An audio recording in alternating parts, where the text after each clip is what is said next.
Right. So there's a lot of ground to cover, but I would hate myself if I didn't talk about the one that I'm here for the most first. Can we please talk about how you got the gig for Brain Scan? Yeah! And talk about your experience working on that film.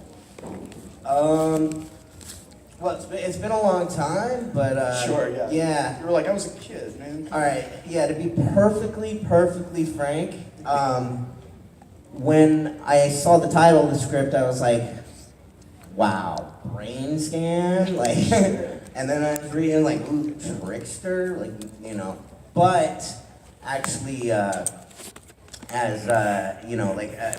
well, I shot it in Vancouver, and as time went on, man, it's amazing, how many, fans there are of that movie. It's insane. Yeah, when you look back, it was really ahead of its time and everything. So, yeah. I feel like it's one of those movies that flew under a lot of people's radar, and for me, when I first saw it, it just truly captured basically my 90s bedroom as a kid. Your bedroom in that film. That was a cool bedroom. It was a cool bedroom. I was like, who the Yeah. fuck is this kid? Where's he getting that shit? It's amazing. And he doesn't have any parents, right? Right, I thought about that too. I was like, so he just is emancipated, lives alone. Awesome. T. Ryder Smith, who played Trickster, what was it like working with him? Because that dude seems like a multifaceted, talented dude. Yeah, he's very talented, man. He rocked that. I mean, I think he was had I don't remember what's his name. There's a bunch of influences he had for that character. He's very kind of quiet, but very professional kind of guy. And yeah, like I said, he's just very talented. Yeah. The last thing I'll ask about Brain Scan for now, and then I'll leave it up to the audience later when we get to them.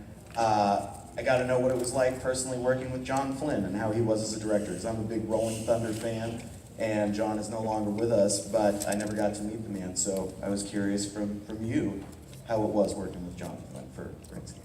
Oh, John.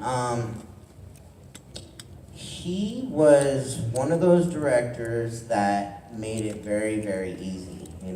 He just pretty much knew what he wanted, but at the same time,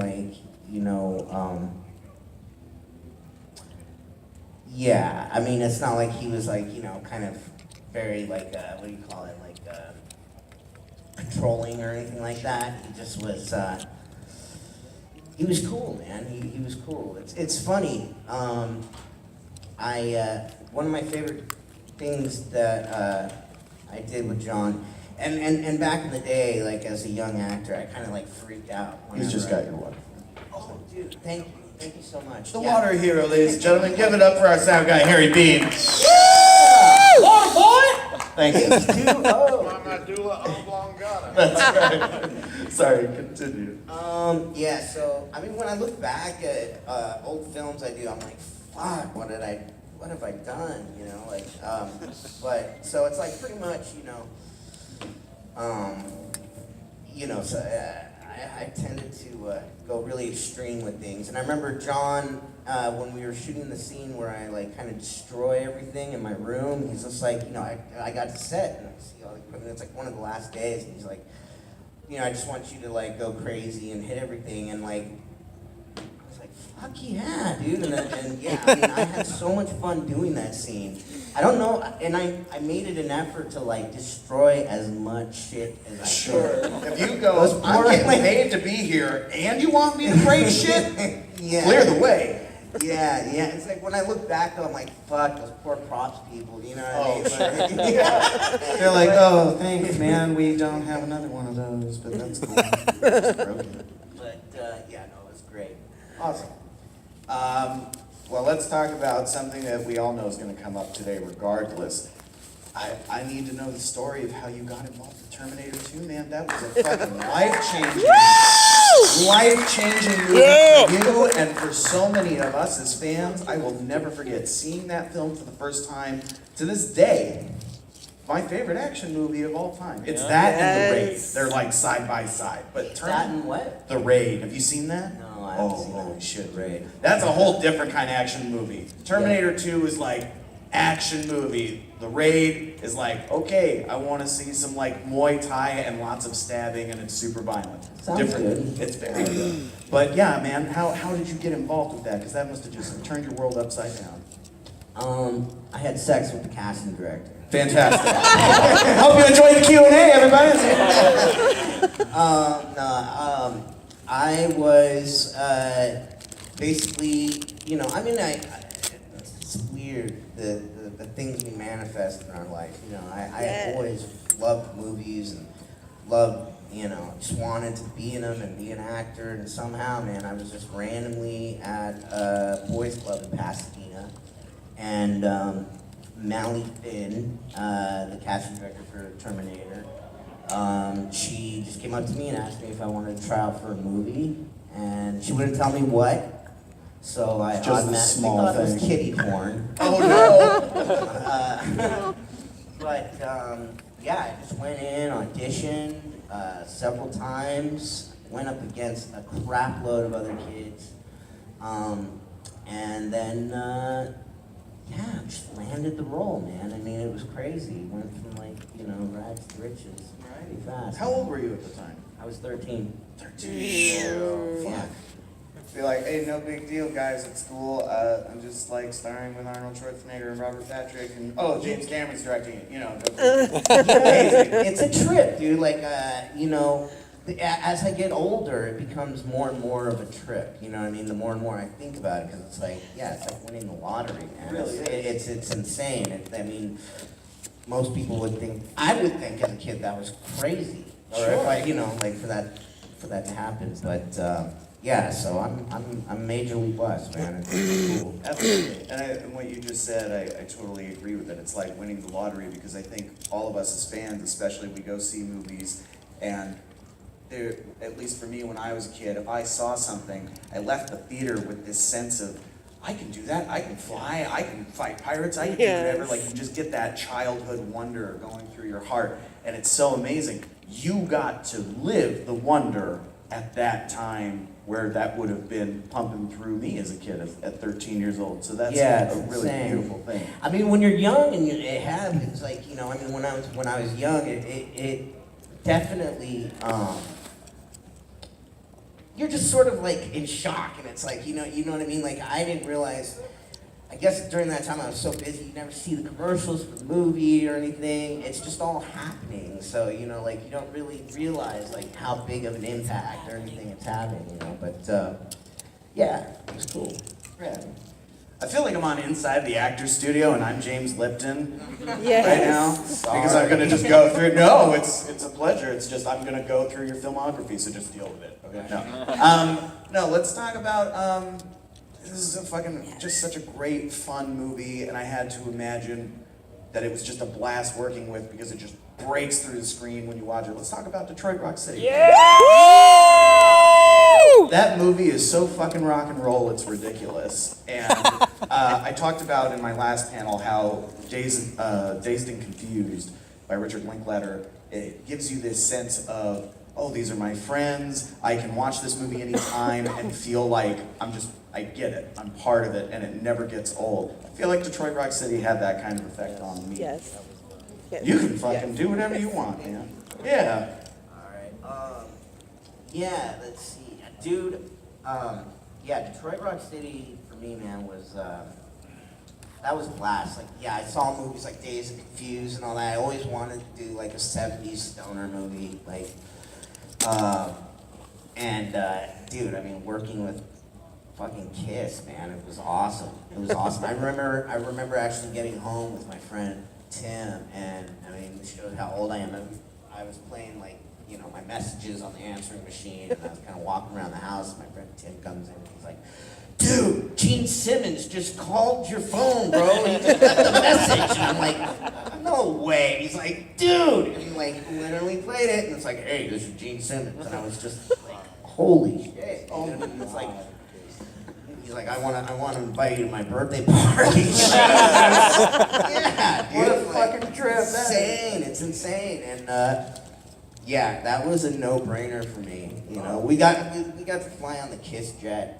We got to go. Oh my God. See, this is why we're here, to talk about this stuff, because that ain't on the special features. I'll tell you that now. They don't talk about that. You were on the Kiss plane? Yeah. What Yeah. Yeah. Oh, is that like... It was dope, man. I mean, what do you think? I mean, we were like hanging out, like, you know, yeah, we would have like dinner with them. Like, we had dinner with the whole band and everything. You know, Gene and Ace are my favorites personally. They're good people. Yeah. I don't know. Well, you got to work with so many other amazing actors on that film, but I'm just really curious for you, out of all the ones that you had to bounce off of, who was your favorite person that you got to work with on that movie? Just from from an acting perspective. Yeah. You're totally good. You know what? Me and Jimmy DeBello, we became good friends. He's actually here. You know, I loved working with him, man. He's hilarious. Yeah, he's hilarious. We became really good friends. He's still my friend. You know, we had a really good time on that movie. Natasha Leone, you know, dated her for a little while. Yeah. But, yeah, man. Let's talk about that. No. Yeah, she's a sweetheart. And yeah, man, just you know, Adam Rifkin was great. Tim Sullivan, the producer. I mean, it was just a really fun shoot. Yeah, man, I have to imagine it was just like a melting pot of talent and people excited to make that movie. You can just tell. It was a fun project. Before I go into a more serious direction, let's talk about another horror film. You were in the remake of Night of the Demons, which I genuinely like that remake. I know some people would disagree with me, and I'm personally friends with Adam Girosh, the director, and I can say right now, this is not me blowing him. I genuinely dislike him. So, Sure. yeah, sure you are. I know he's back there. He's like, come here, Graham. Yeah. See, he knows I just did the voice. What was it like for you getting into Night of the Demons and jumping on something that had already instilled such a love from fans from all the way back in the 80s, back when Kevin Tenney did it? And did you watch the film ahead of time to get in the spirit? No, I didn't watch the film, dude. Don't hate me. I didn't. No, not at all. I didn't watch the movie. Sometimes it's a choice. Like, Yeah. you don't want to watch it because you don't want it to impact what you're going to do as well. Yeah, I don't, you know, actually, I had no idea how awesome, like, it would actually, I mean, Adam was great to work with. I loved Adam. And I should have watched the movie. I probably would usually, you know, that was like, I was in New Orleans, so let's just say, like, you know, Fun heavy was drinking, yeah. and, you know, like, pretty much, which is great if you're doing like a horror movie like that. Sure. But yeah, dude, yeah, again, I had a really, really good time on that movie. That was like my first time to NOLA, and yeah, I had a blast. To be fair, I would have done the same thing. Yeah. That place looks like fun, and they don't have Mardi Gras there for no fucking reason, okay? You have fun there. So let's take this in a serious direction, and then I'll throw things over to the audience so that everybody else can chime in. I really would love to talk to you about, to me, one of the greatest films that influenced me as a filmmaker and made me want to be a filmmaker, and your performance is just fucking outstanding. Let's talk about American History X, if we can. Ooh, yes. Danny Vineyard, and you're working opposite Edward Norton. You're working with Ethan Suplee. You've got Tony Kaye as your director. It's a dream team. It's insane. But I heard that there was a lot of issues with Tony. I mean, I'm sure, as we all know, there's rumors surrounding things that we were never there for, regardless of what movie you're talking about. But American History X, there's told that like Tony was kicked out of the editing room. There's all these things, but I just want to know personally what your experience was and how you got involved, because it's such a powerful movie, super powerful. Yeah, I mean, I loved working with Tony. I think he's extremely talented. You know, and a lot of what, I mean, pretty much everything that you see is Tony. Tony's an odd man, somewhat, like, Sure. you know. I follow him on Instagram. It's weird. Yeah. Yeah, I mean, when I first met him, like, I went to audition, I thought he hated me, you know what I mean? Like, I really did, but I ended up getting the movie, so, you know, that was just kind of like a precursor, but no, Tony was awesome. You know, both, and Ed Norton was great to work with, man. I mean, he's very, very talented. Yeah, but they did sort of have like a little bit of a falling out over the editing of the movie. I stayed out of the whole thing, which was probably smart, you know? You go, well, you guys just go ahead and do that. I'm gonna go get some Outback Steakhouse. Yeah, like, so I don't really know like a lot of what happened. I mean, to me, they were both great. What was the other question?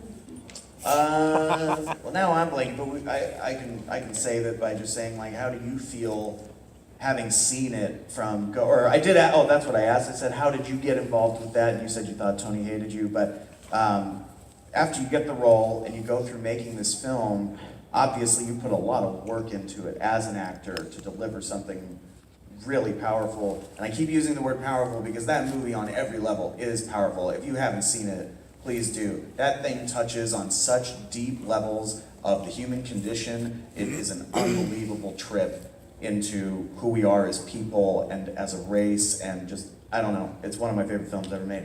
How did you feel seeing the end product? I imagine you had to have been incredibly proud of that. You're like, no. Well, no, yeah, like, yeah, I tend, like, I'll watch things pretty much when they're done, you know, give it a gloss over, and I love what I do, man. I love acting, and I love the whole part of being on set and doing that. It never turns out exactly how you thought it was, you know? Like, you see yourself completely different from the inside than you do on the outside, and so that's always a trip for me. But you know, when we were shooting it, yeah, I mean, like, a lot of the dialogue and a lot of the scenes we were doing, it was pretty heavy. It was like, you know, we're like, there are times where I was sort of like, God, is this movie gonna be okay? What are we doing here? Some rough dialogue. Yeah, it's very rough, you know, and it's you know, yeah, I mean, people were actually, I mean, I was warned by the producers not to go see the movie because, you know, before it came out, because, like, you know, we might get shot or something. I remember that was like a thing people were saying at screenings. I remember the Fallbrook Mall and Burbank, Thousand Oaks, like, they'd had warnings about, like, please be careful about going to opening night of this film, because there was like a thing on the news about it, because I guess people were threatening, which I get it because it deals in race and everything, but I don't get why you would want to cause more violence toward a movie that's about why it's stupid to commit that kind of violence. Yeah. The whole thing is about Danny's arc and realizing why this is all wrong after his brother illustrates everything to him and Danny pays the price for it. Spoiler alert, I didn't say anything if you hadn't seen it. Because it's a movie that has so many deep layers and, like you said, really uncomfortable scenes and uncomfortable dialogue, was there something in particular in that film during the process of making it that was really hard for you to go through as an actor? No, Yeah. no, dude, like, you know, because I am a racist. No,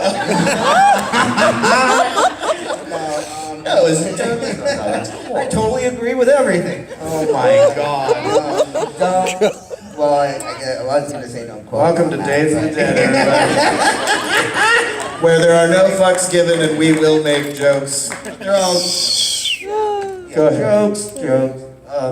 No, actually, you know what? Like, I'm not really like a method actor or anything like that. You know, I never have been. So, acting wise, it was sort of easy to sort of shed the skin and, you know, not really feel that way Just or do the be work. that deeply into it. But, you know, I would say because that thing was such a heavy duty film, you know, like, Tony Kaye helped a lot actually because it was rare that we ever had to like break character really because like he shot the whole movie without any lighting.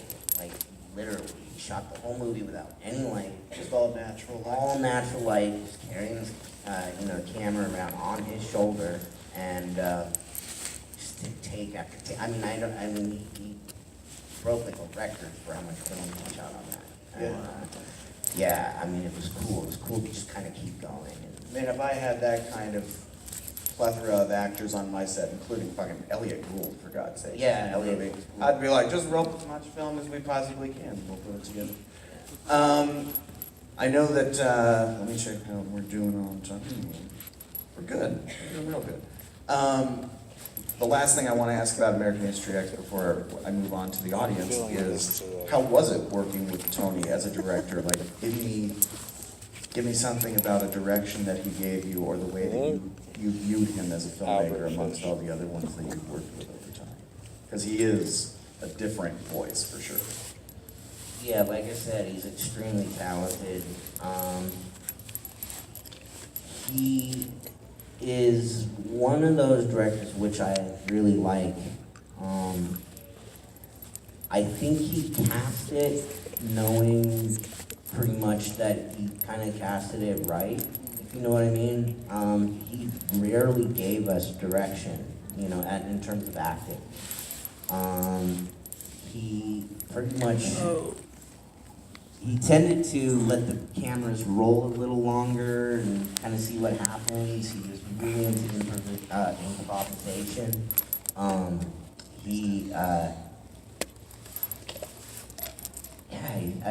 I kind of remember him just sort of sitting on the sidelines and kind of nodding his head, but always feeling at the same time that he was in control and we were safe. So he was a great director. He was really cool. Yeah. I love hearing that. Well, we're all here because we're all nerds. We all have fandoms. We're all fans of Edward.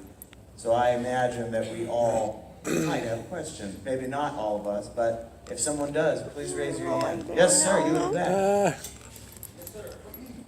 When you were filming Detroit Rock City, what was your favorite overall moment that you remember? What's your favorite overall moment of Detroit Rock City? Favorite overall moment. Okay.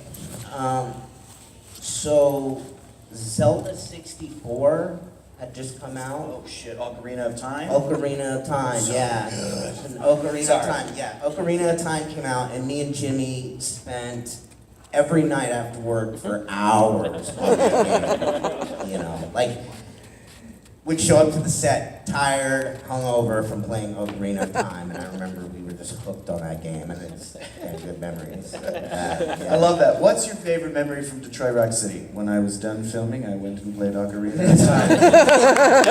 And I would just smoke some pot and chill, and it was the best thing.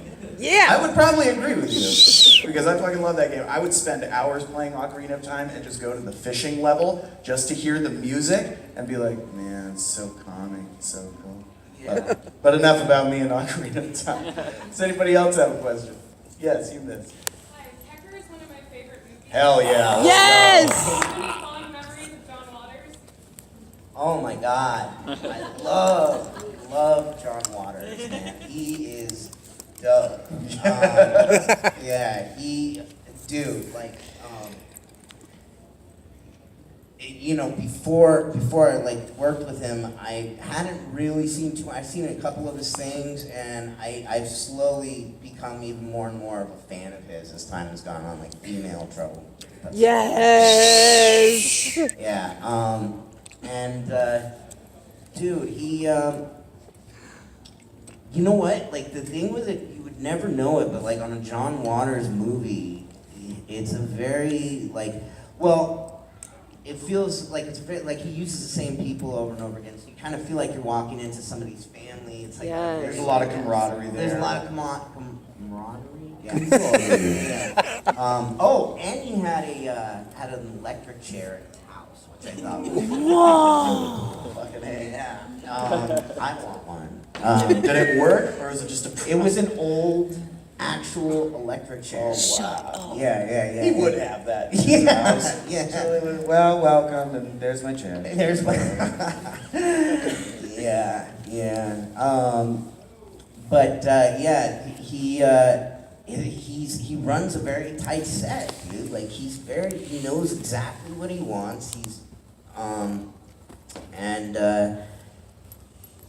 Yeah, man, it's crazy. I mean, he's a perfectionist. You He know? seems like he'd be a great leader. Yeah, for sure. he is. Because he's very, very well spoken and articulate, and I feel that I've never personally seen the man direct. You have.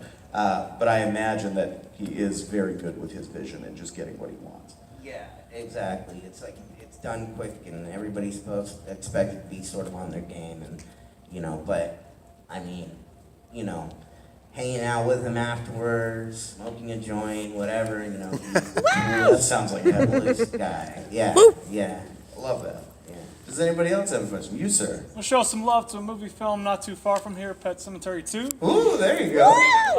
Any memories of working with Clancy Brown, or just memories fun on that set? Let me think. And then, see, we gotta remember, like, I'm going back in time to when I'm like 14 years old, so. And a lot's happened. Lots of Yes, sir. Yes, Like, I don't know sir. about you, but I kind of had a Yes, journey. sir. Yeah. There was. Just say, I was in Pet Cemetery too. Next Yeah, I was in question. Pet Cemetery too, man. Yeah. There were a couple of cute Georgia peaches. I love that legitimately you've been through so much as an actor and done so many movies that you can't recall it. Like, I Yeah. feel like that's actually kind of a cool thing where you're like, I've just done so much that, yeah, we had pizza. It was great. Yeah. Anybody else have a question they'd like to ask? You, sir. What was it like to step back in the role of John Connor for the Terminator 2 3D show? Oh, that's a good thing. T2 3D. That was cool. Yeah, we shot that out in I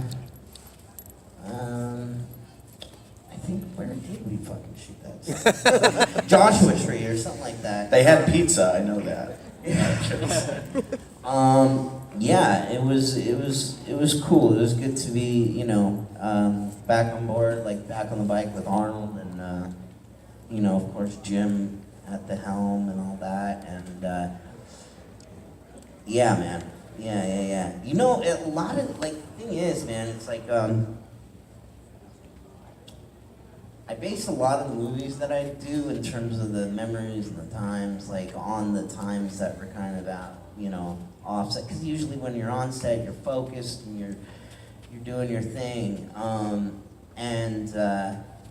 Especially for like a big kind of special effects sort of driven thing like that, it's a lot of work, you know what I mean? And there's a lot of time that you're waiting in between. The finished product looks, insanely glossy, especially with someone like Jim Cameron. But there's so much fucking work that goes into that, Cameron, who wrote the Universal thing, he wrote this, and I don't know how he does it. He must play the whole thing out in his head because he knows exactly what he wants, down to everything with like makeup and hair. I mean, he knows what he wants, you know what I mean? So he's like a genius, dude, And it shows that dude has had more hit movies than most directors could ever even attempt in their careers. Yeah. It's Yeah. insane the amount of power that he's put behind his career. Yeah. Anybody else have a question they'd like to ask? You, sir. Giuseppe Andrews, how was that working with him? Giuseppe.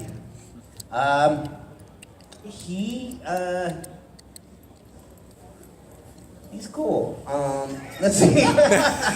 Yeah, Unique. He's a unique guy. Yeah, he's very unique. I'll tell you this much, dude. Like a lot of chicks dug Giuseppe. Like everybody, like all these chicks wanted to get down with him. I'm like, what the hell? What about me? But The T2 kid, man. yeah. No, like fuck you, dude. Yeah. No, Giuseppe was cool. He would come and hang out with me and Jimmy sometimes and watch us play Ocarina. Fond memories, Yeah. Margarita of time. Yeah. No, I like Giuseppe. I like him, man. Yeah. I've got a quick question actually before I go back to the audience. I had this when I was a kid, and now that I'm sitting here with you, it just fucking went in my head, and I was like, oh shit, you had that. That's fucking weird. Now you're talking to him. I had an action figure of you when I was a kid. I knew It it. came I with knew the it. motorcycle Yeah. and everything for Terminator 2. Getting clapped for the fucking Ken toy. Yeah! I know the same ones. I've got one. Right? Right? That's so. It's dope. insane, and they had Yeah. so many weird variants of like Schwarzenegger and Robert Patrick that had nothing to do with what was even on the screen, but it was still cool. It was like, oh, I love these toys. What was it like for you the first time you ever saw an action figure of yourself? I have to imagine, especially as a kid, that that's kind of a trip. Yes. Yeah, there's a definite feeling of like, I've actually made it. I did it. Dude. I'm a fucking Thinking action about figure. this. Like, Yes! yeah. Yes! It's awesome. Yeah. I love that. That's pretty much the best I can put it, dude. Yeah, no, I have to imagine. I hope you at least bought one for yourself and held on to it. Yeah, you know what? I've definitely had a couple of them. You know, I had one in I've had them in my house, but then somebody always ends up taking them. or something, you know what I mean? Ooh. So, yeah, but yeah, dude, like it's cool, man. It I don't still know. gives me a hard on every time. I don't know if you know this, but to be on the subject of these old Terminator toys and everything, I don't know how familiar everybody here is with NECA. Woo! Woo! An amazing company that makes Yes. amazing toys, and I don't know if you know this, but that toy of you with the motorcycle is being remade right now, but with updated action figure technology. So you know, it just looks fucking amazing, very much more realistic. They're redoing that entire line of Oh my old God. Terminator action figures, and they look stunning because they still have the Arnold with like the purple shirt and metal thing that comes out of his arm, except that they're highly detailed figures now. And they've got one of you in that pack with the bike, so you should totally get that. Yeah! I love that I just pimped out Kenner. I wish, or Kenner, Kenner, yeah. yeah, and them. Just give me free toys. Dude, it's dope. Like, you know, yeah. I was just gonna say, how freaky would that be if, like, I was like playing with my action figure as a kid? I mean, honestly, if you're in that position where you can say I have an action figure, you have every right to. Actually, it's like insane because I mean, I grew up playing with the Star Wars figures. You know what I mean? So, yeah, that was cool, man. That was really cool. When are we gonna get the American History X action figure? My God, I don't even want to go further with where my jokes could go. My mind Comes is- with a swastika. Oh no! Oh God, that is awful. And a bullet hole. Well, on that note, no. Does anybody else have a question they'd like to ask? Yes, you, sir. I'm sure you got this question a lot, but I've always wanted to know when it came to T3, if you were ever interested in reprising your role as John Connor, or did they not consider you for it? This is a story, like, you know, many growing pains of me. I was part of the project, had a very nice deal on it, and then kind of to celebrate was like, yeah, I'm gonna go out and party and like let's do some coke and like, you know, OD'd and kind of destroyed that whole thing. But I've learned my lessons and I'm Back on Wrong. back on Yeah. track. yeah. And we're happy you are, because I think it's fans. We've all followed your career. We've all your ups and downs, and I know that for you, that's probably weird to be like, fuck, everybody knows my personal life. Everybody knows shit that I've done. Everybody knows when I've been in trouble. But honestly, the reason that people like this are here today is because we honestly love you and we love what you've done for us. Because you've given us a piece of something that makes us who we are. And I feel like that's the most important thing to remember if you ever, do look back on your past and go, fuck, I wish I didn't do that. In a way, be glad that you did, because you wouldn't be where you are now. Yeah. Which is a taste of death. Yeah, no, it's true, man. I'm blessed, dude. I wouldn't take anything back. It's been an incredible journey, and fuck it, T3 sucked anyway. Right? Fuck that for me. It sucked. And now they're making another one. Why? It's crazy to me that these franchises just go and go and go. Anyway, they can print money, so I get that from a producer's standpoint. How do you feel knowing that these movies that you've done, especially, T2 and Brain Scan for me, have literally shaped a lot of what we have now as fans for movies? Because I mean, in my opinion, if you didn't have Terminator 2, you wouldn't have half these fucking superhero action movies the way you do. They wouldn't be filmed the way that they are. You wouldn't have certain characters that they do, because a lot of them kind of borrow from that. T2 really is, I would say, it set the bar for what you do to make a great action film with relatable characters, awesome pacing, wonderful action, perfect blend of practical and CGI, before CGI was even a fucking thing. I just watched T2 like 3 months ago. Still holds up. Yes. Every fucking thing Yes. holds up. So good. Look at me, I'm just crying on stage right now. I'm just like, oh my God, let's talk about how good this is. But yeah, how does that feel, knowing that you had that kind of an impact and that it's going to stand the test of time? Yeah, dude, it's crazy. Like actually just coming to these things, it's gonna open my eyes up even more to like what an impact it's had.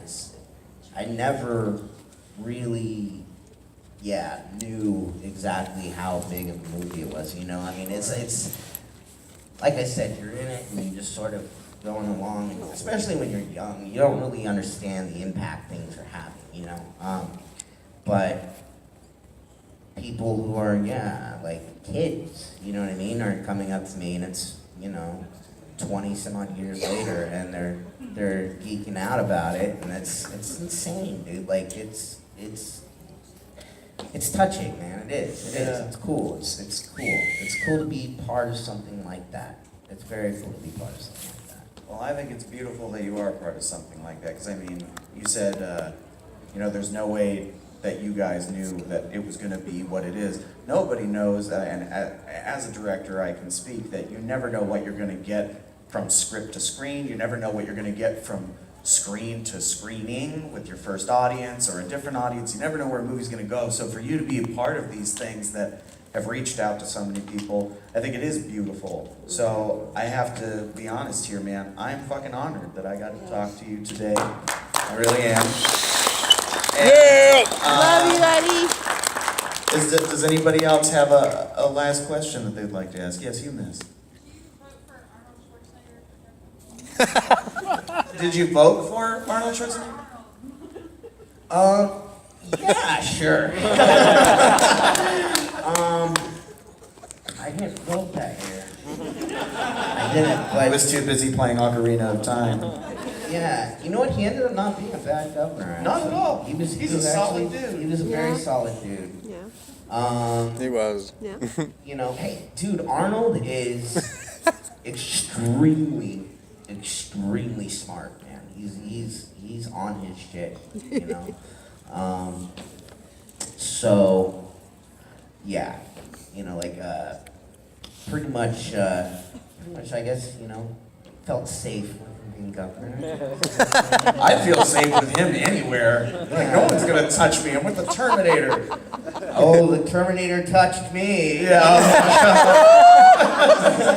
why he played Ocarina of Molestation Time, to rumors. forget those nights. You're like, he didn't. He's gonna fish with Zelda. Well, guys, I have to ask if there's one last question, because we're running out of time. You, sir. Out of all the franchises that are out right now, and something that you may have interest in, if you could find yourself in one of them, which one would it be? If you could find yourself in a franchise that's out now, which one would you want to be a part of? Is there any good like bestiality porn? None that I know of. Well, there was this movie called The Shape of Water. I think we could get you the sequel. Eli Roth. There you go. Yeah, there you go. Get Eli Roth to direct the sequel to The Shape of Water. Yes. I would pay just to see the documentary making of that movie. That's what I would fucking put my money on. You know what? I looked at the clock. I think we can take 2 more. So, yes, you, sir. One question I had for you was, what was your interaction like working with Linda Hamilton in? What was it like working with Linda Hamilton? It was great, dude. It was great. It was like wanting to like hump my mom, basically. This is my favorite panel I've done. Yeah! Yeah, no, she's very beautiful. She's sweet. She's a sweetheart. She was a sweetheart, man. Yeah. No, she's great. She's great. If you ever get a chance to meet her, you'll see. She's a very, very sweet woman. And you'll Still want to very bang her if she's your mom. Yeah. Yeah. Anybody else got a question? Yes, you, miss. First, can I just say thank you very much for your legacy as someone else who struggled with addiction? Thank you. Yes. Can I ask, what is, of all the things that you've done, what is your favorite role? Favorite role? There's a lot to choose from there. Yeah. It's tough to say, man. I've really like had a lot of fun with a bunch of different ones. I did this movie called This Is Not a Movie, which probably a lot of you haven't seen. And that one was pretty awesome, you know. I sound like a douche, but yeah, like I played 3 roles, so it's all me. But I love it. It's an actor's dream, though, is to be able to sink your teeth into something, and if you get more than one role, or more than just this 2-dimensional character that has no arc, there's a lot to bite into there, so I'm sure that's why I would have to imagine. Anybody else? Yes, you. A lot of actors say that they don't watch their own movies, but if you watch your own movies and go back to the It's a good question. She asked, for those who didn't hear, do you ever go back and watch your own movies? Because there's a lot of actors who say they don't watch their own work. Only when I masturbate. Oh my. I believe it. 13-year-old me, 13-year-old me. So good. Oh my God, Ocarina of Time. Yeah, no, I'm on the line of like just, you know, dude, I'm so, I love acting, dude, but I hate watching myself. Like, I mean, I've sat there with movies that are great. You know what I mean? Like,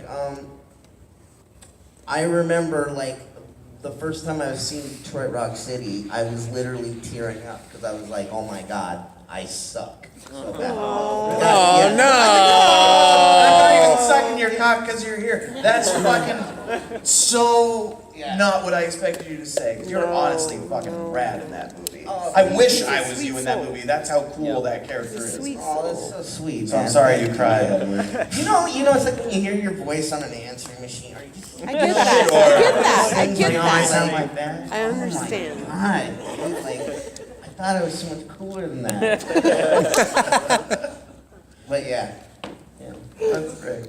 Anybody else got a question they want to ask before we tie things up here? Yes, you sir. Favorite one-liner or dialogue line? What's your That I've favorite said? one-liner or dialogue? Wait. Okay, yeah. Okay, so there's this movie that I did, and it was like on the Sci-Fi Channel, and it's not a very good movie. It's about a bunch of fucking giant CGI spiders that are like. Wait, is it? It's not Lavalantula or Big Ass Spider, right? It's neither of those. Different one. I don't even. No, yeah, you weren't in that. There are other spider movies that were on I don't even Sci-Fi. remember the name. Never seen it. Oh, did you see arachnoquake? Did somebody say that? That's what it was called, man. That's what it was called. Arachnoquake? Oh, fuck, man. We've gone past the point of no return. Arachnoquake. Arachnoquake. I can just see it now, Simmons. It's going to be in bright lights. It's going to do wonders. Yeah. I think of the guy making this movie is like from the 20s. Yeah, right? It's like, now see, here's what we're gonna do. There's gonna be 10 spiders. They're all gonna be on Edward Furlong. Gonna love it. Yeah. Sorry. So what's your favorite line of dialogue? So friends of mine, like, and when I said this line, I was like, dude, I can't say this, but I mean, whatever. I'm getting paid, and they're asking me to say this fucking line, so I'm like, all right, I'll do it. But the line essentially goes, and I've gotten so much shit from friends from this line because it's on the preview, but you know, like I'm beating this fucking spider with a bat, and I'm like, well, that's how you make jambalaya. Oh my God. That was the best thing we could end on right there. First of all, ladies and gentlemen, I want to say thank you so much for joining us today. This was actually a very, very special panel. Yeah!